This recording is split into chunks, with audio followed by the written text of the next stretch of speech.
Fahameramatsika tsy reravindraitra tsy ty talata maraina fa 7 volana oktobra ity misotroan'Andriamanitra isika fa mbola mena izao maraina izao indray afahantsika mandray ny fahasoavana sy mahazo hery avy aminy. Aloha anderantsika ny mofinaina an'io dia hivavaka isika.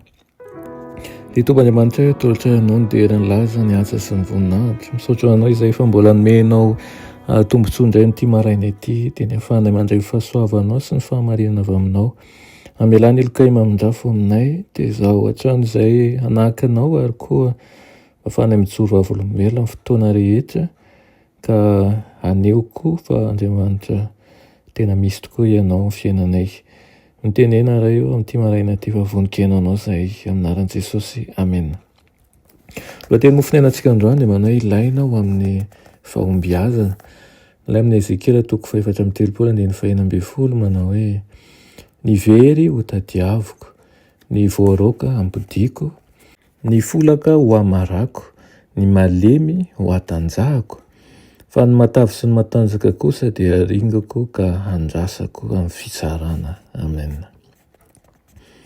Koa satria hita miseho eo amin'ny vatana izay zava-mahazo ny saina amam-panahy dia miankina betsaka amin'ny tanjaka sy ny fiasan'ny vatana, ny hera-ra-tsaina sy ny hera-ra-panahy. Izay rehetra mahasalama amin'ny vatana dia mampandroso hery ny saina ihany koa ary mampivelatra toetra izay mahay mandanjalanja tsara.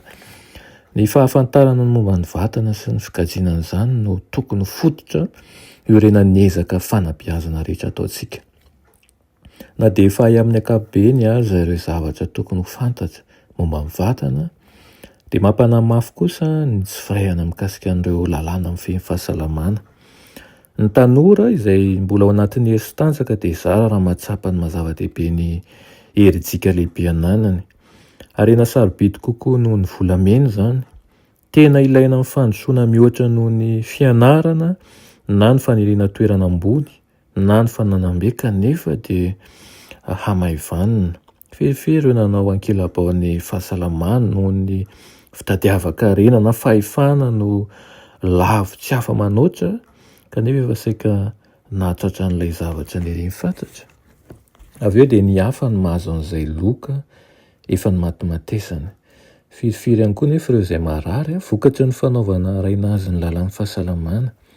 Lasa manjary tafiditra amin'ny fahazarana manimba izay mamery ny fanantenany eto amin'ity izao tontolo izao ity sy ny an'ilay tontolo ho avy. Amin'ny alalan'ny fianarana ny momba ny vatana dia tokony ho tarihin'ny mpianatra ahafantatra ny mahazava-dehibe ny tanjaka ara-batana sy ny fomba azahoany mitahiry sy mampitombo an'izany ka tonga azy ireo hahatratra ny fahombiazana tanteraka ao anatin'ny tolona lehibe izay hatrehany eo amin'ny fiainana. Dia ny any am-boalohany ny ankizy dia tokony ampianarina amin'ny fomba tsotra sy amin'ny fomba mazava ny amin'ny fahalalana fototra mikasika ny vatana sy ny fikajiana an'izany. Ary tokony ho tsapan'izy ireo mahazava-dehibe ny fiarovana ny tenany amin'ny aretana, fiarovana an'izany ihany koa amin'ny zavatra manimba ny vatana rehetra ary amin'ny alalan'ny fikolokoloana an'ireo taova rehetra ao anatiny. Tena tokony ampianarina azy ireo ihany koa ny fomba fiatrehana an'ireo aretana izay mateti-pitranga sy ny loza izay tsy ampozina misy na eo amin'ny fiarahamonina na eny amin'ny tontolo rehetra izay andehanana eny. Ary tokony ataontsika laharam-pahamehana ao anivon'ny tokantrano izany ny mampafantatra ny ankohonantsika ny zavatra tokony ho tandremana, ny zavatra tokony atao mba hahazoana fahasalamana tsaratsara kokoa hatrany, hahazoana mikajy sy mahazo hery ihany koa mba hahafahantsika manana fiarahamonina mirindra ao anatin'ny hery, na hera-batana na hera-ra-tsaina na hera-ra-panahy. Rehefa voakolokolo sy voazatra ao anatin'ny fitandronan'ny fahasalamana ny ankohonantsika indrindra ireo zanantsika dia re amin'ny fahalehibiazana dia zotra hikajo ny fahasalamana ho amin'ny fahombiazana hatrany izy. Hinana isika hiampiady izany amin'ny tontolo misy atsika ary mbola tsy tara ny fanatanterahana izany amin'izao fotoana izao. Vavaka isika. Io Tomb'Andriamanitra io mbola misaotra anao izay eny amin'izany toromarika lehibe izany. Dia mangataka aminao izahay mba izay mihitsy no voalohany ikajo ny fahasalamanay ary fitaratra anivon'ny ankonana ay ampiaty zany izay atonga fianarana ho an'ireo izay mbola tsy ao anatin'izany ihany koa. Aminaran'i Jesosy, amen.